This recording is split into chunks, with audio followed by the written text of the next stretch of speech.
All right, well, we start this January 16th. I think it's a Tuesday. It's 2024. And this one's actually for Kitty because it's got so cold that we had to close the window and we don't have to worry about the vent because we're headed into the really cold winter. So I have a little song for Kitty. Kitty, you can sleep on the bed. You can't knock the vent out anymore. You can sleep on the bed all you want. Kitty, kitty, yeah. Because you can't knock the vent out anymore. Yeah. So the bed's yours, kitty. You can sleep there all you want. And I'll make it later around you, okay? Enjoy the bed. Because you can't go over there and knock the vent out. So that you can't annoy me anymore on that. I'm really happy about that, kitty. Are your ears back? Because we took the vent out of there because it got too cold. So you can't knock the vent out anymore. Isn't that great, kitty? So you can lay on the bed. There you go. Enjoy. You can't knock the vent out anymore. So you can't annoy me when I have to reinstall it. You can't knock the vent out anymore. So no more annoyance, kitty. Enjoy the Tempur-Pedic bed. You can stay in here. All right, let's go take Linda to work.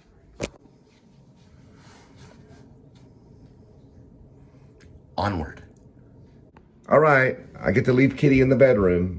He's perfectly safe in here, okay? It's okay to stay in here, Kitty. Just sleep on the bed and enjoy yourself. I'll leave the door cracked in case you want to explore other parts of our place. And then I'll shut the door.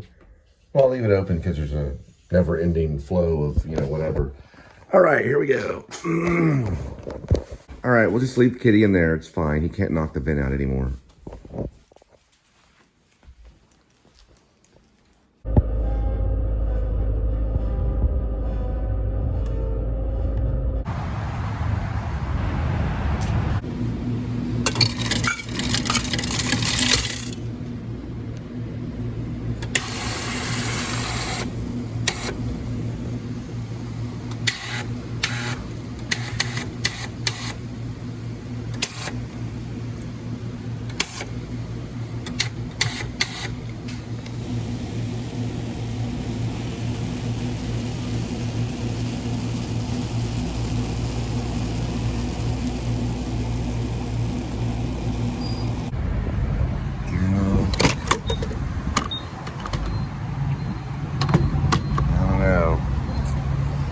Maybe I have to go in there and re-instruct it. Yep. There we go.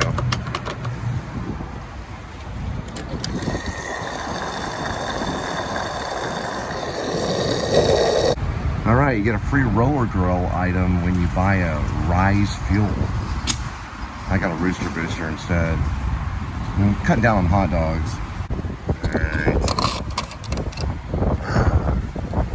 All right, 17 degrees Fahrenheit. We're dealing with, well, I got sun glare, hang on. 206,431 miles on the odometer.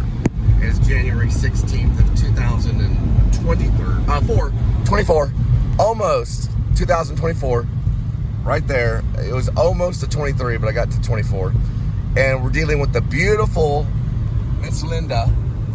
And I couldn't talk her into telling her that there's no ice, just very little.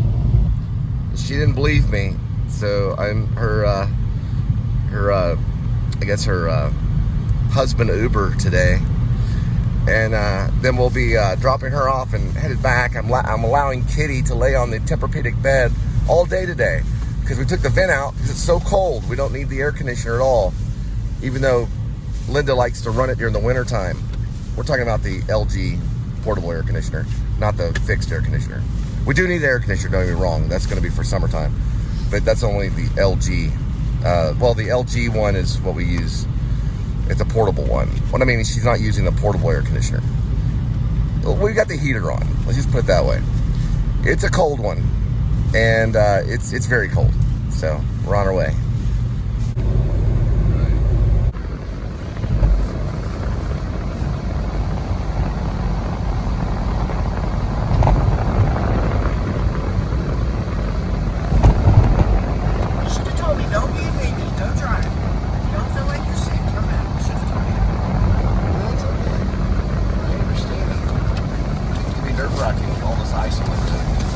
Well, there are some patches here and there you can run across some what's known as black ice. And I got my rooster here. You see there's a little bit right here. On the passage right there. Over the center lane.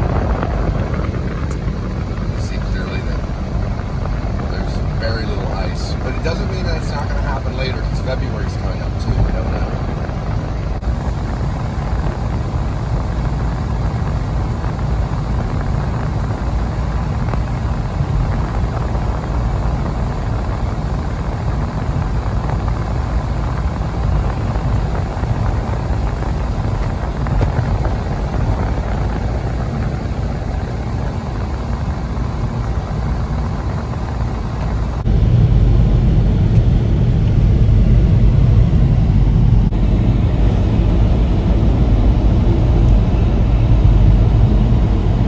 Very little ice, but you can see some clumps of traces of it along the road right here, for example.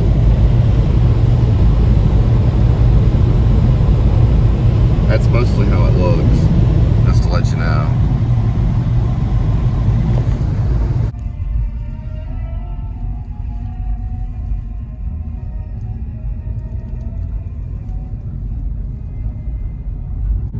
Okay, drop Linda off. You know, the thing about acting and, of course, filmmaking, which are two different things, is really, you know, the actor is kind of a model, like Robert Bresson said. But it is nice to have great actors like Robin Williams and Laurence Olivier and Marlon Brando. And whoops, it's like a little temporary light right here. Because, you know, they bring different things to the set. But as long as the actor's present, and that's all, you know, they can have all the eccentric qualities and things that they need. You know, if they want to bring a bunch of bags to work or whatever it is, it doesn't really matter. As long as they hit their cue. And they don't even always have to hit that either. You know, as long as they hit their mark to a certain degree, then it works, you know. And so it's been going on ever since Charlie Chaplin days. That's what I say. Looks like they're doing like a temporary light right here. I don't know what's going on right there. But maybe they're repairing it. Maybe that's why they're working with this. It's like those are like little miniature excavator things or whatever. I forgot the name of them. I looked up a bunch of those because when I was doing vlogs and I was around a bunch of street workers, I mean construction workers, or road workers. Road workers is the right word. I would come across different devices, and one's like called an excavator or something like that. I don't know. I remember it as long as I need to, and then when I come back to it, I have to look it up again. But you know, I always got Google.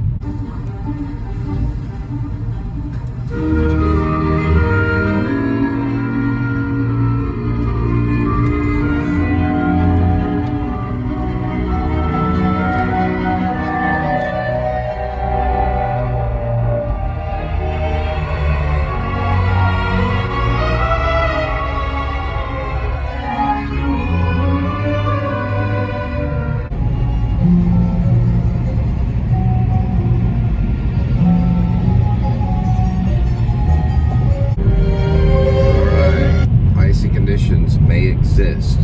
Drive with caution. So a little bit on the bridges. You know, you don't want to go on the shoulder of the road or anything really. Not too fast. Drive with caution.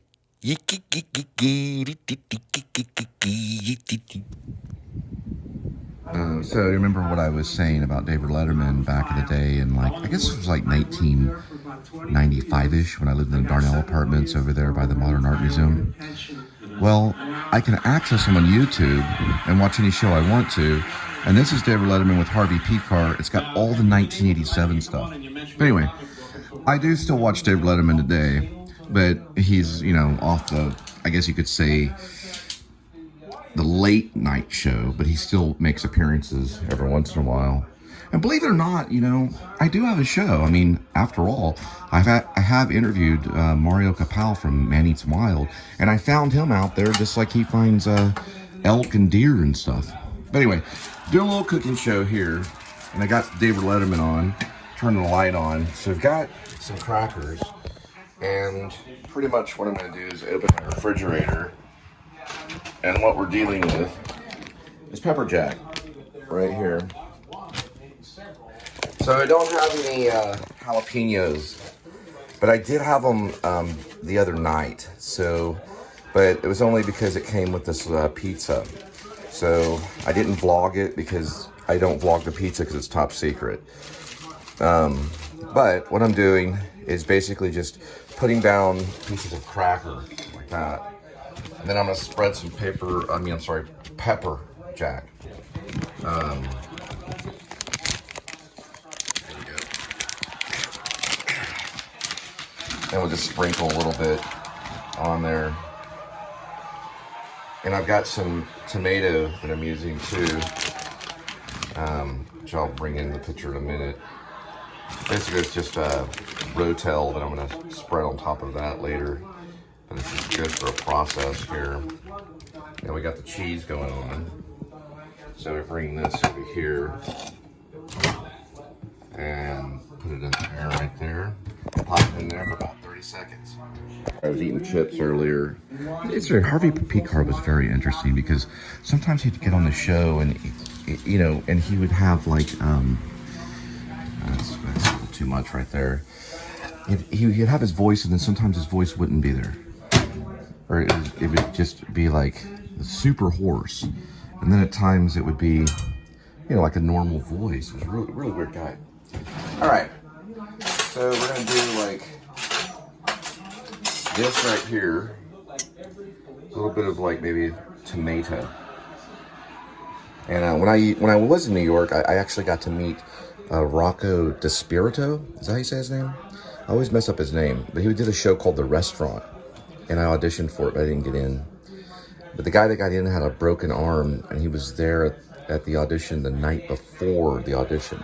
So he camped out in line, and he got the part. But we still got the meeting. It's pretty cool. And here's a little more tomato, and that's what we're making. I'll try. It's saltine cracker with pepper jack and a little bit of tomato. It'd probably be better with the jalapeno, but pretty. A lot of actors have this.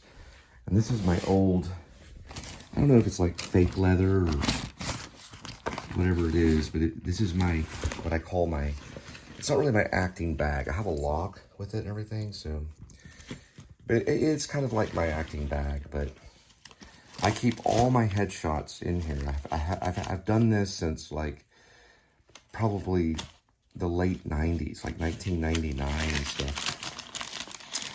I remember when I auditioned for Linkletter, I was starting to collect different headshots and stuff. And this is my most recent, you know. This was when I was married. I had kind of an amateur photographer. I don't know what happened to this one.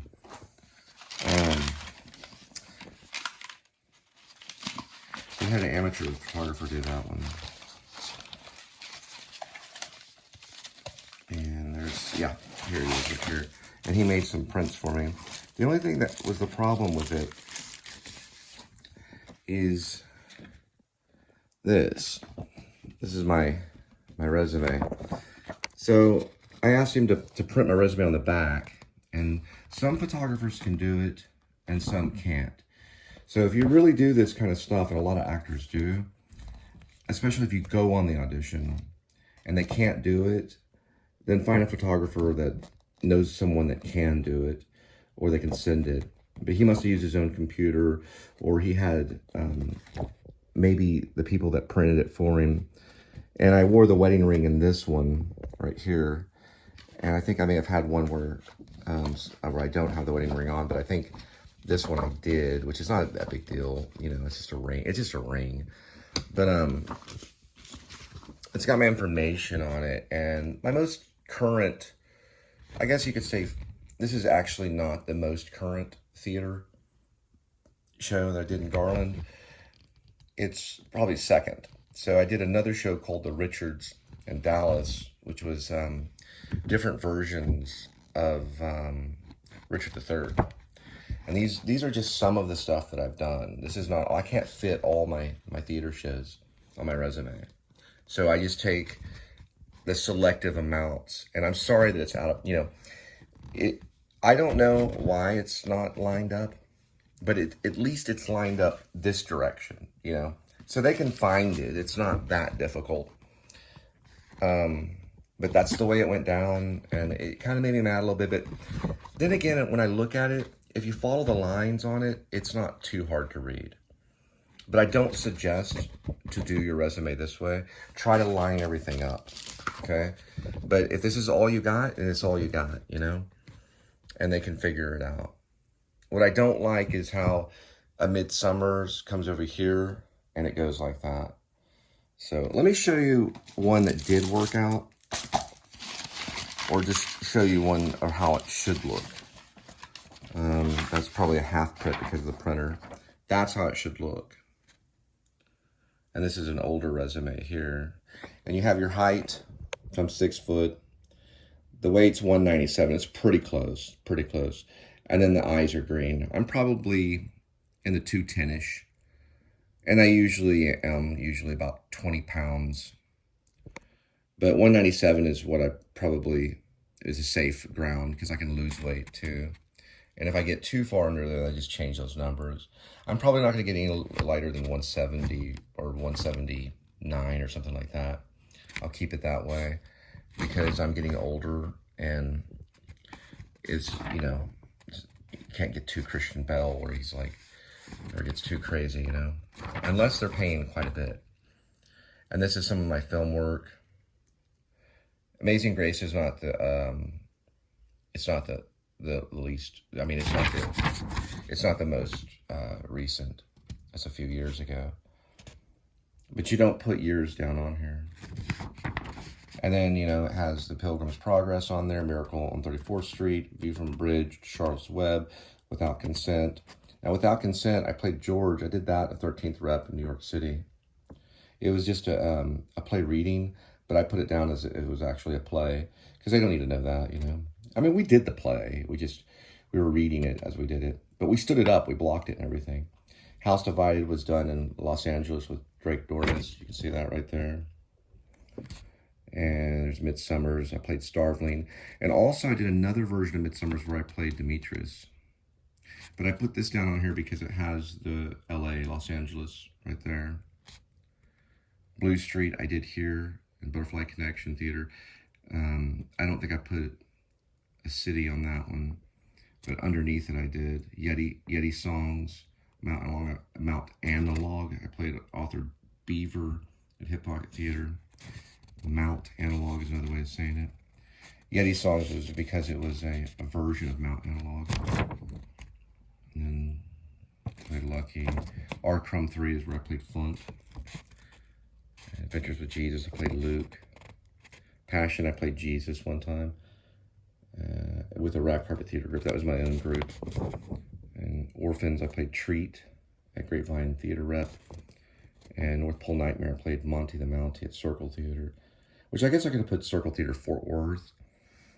Don't know why I didn't. There's a lot of Circle Theaters. But I did put it right here for Hip Pocket. I put Fort Worth, so. This one's probably a trial run resume. That's why it's not on the back. So there's just some things I could add. But still, it just shows I worked at a theater called Circle Theater. So if they ask, I can tell them it's the Fort Worth one. Then there's my film and TV roles, which This one was by my own production company, From Now Until Morning, which is Drive Film Productions. Back page, played Gary. The director was Hugh Richard Massey III. Inside the Actor Studio, worked in Bravo Network, James Lipton. So it's pretty good resume. X-Files, played Doggett. So this is the way it should look. I didn't play Doggett, I was his body double, but still I did help that day. And then here's another one. That's another one that I might go with. And then I've got more. The one that I use for this particular show is an older one. And that's photography paper. And there's probably, these are mostly all different resumes and some headshots too that I keep. And I've got tons. Now, when I went to Los Angeles, I went through a company, and this is probably all different versions of resumes and things like that that have to do with getting the resume right. It takes a lifetime. You know, they work on this stuff for a lifetime. If they haven't made it yet. If you've already made it, then you don't have to worry about it as much. Hopefully you don't. I also keep theater masks in here for training purposes and stuff like that. This one I made when I was with the Rat Carpet Theater Group. And I guess maybe I probably saw myself as maybe I could teach maybe theater movement. So I kept this, you know. And then here's an old school resume here, which doesn't have anything on the back of it. I can always staple it on the back. And then the one I used for the show, this was done by Steve, I think his name was Steve Riley. He's out in Dallas a long time ago. I don't know if he's still around. Yep, here it is. This is one of the ones that I use right here. This was from an African ensemble group that I was with at UNT. I kept that probably in there so I wouldn't lose it from what I got for the class, for being in the class. And then, I don't know where the serious one would be, so I was looking for. The television one is right here. Usually it's underneath it. Yeah, it's underneath it. That's the film one. This was done by a French photographer in Los Angeles. That's probably not the one I used though. I used probably the one for the show. I used this one right here. This is the one that you see for the show. This one was my commercial. Back when I was in Los Angeles, it was popular to do black and white. It's probably popular to do color now. So that's when I switched over to color. These are older ones. Probably 27 right here. 27 right there. And I was probably 25 right here on this one.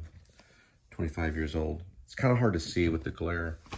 And then this is probably when I was closing in on 40 right here. It's probably like late 30s right there. That kind of looks like I'm wearing a fireman jacket. And this is my most recent one right here. So this is when I'm closing in on late 40s. So I can still use that one. So we can probably send this one to Kimball. I mean, I'm sorry, I'm saying Kimball. I don't know why, but I mean Campbell. I don't know why. I have not analyzed why I'm saying Kimball, but it's actually Campbell. So I'm probably going to send this one to the Campbell agency, and I'll send another copy as well to Dawson agency. So these are the two. And I'm probably just going to send a letter that's very similar to the one that's in that book I was talking about right here just the other day, which is this one.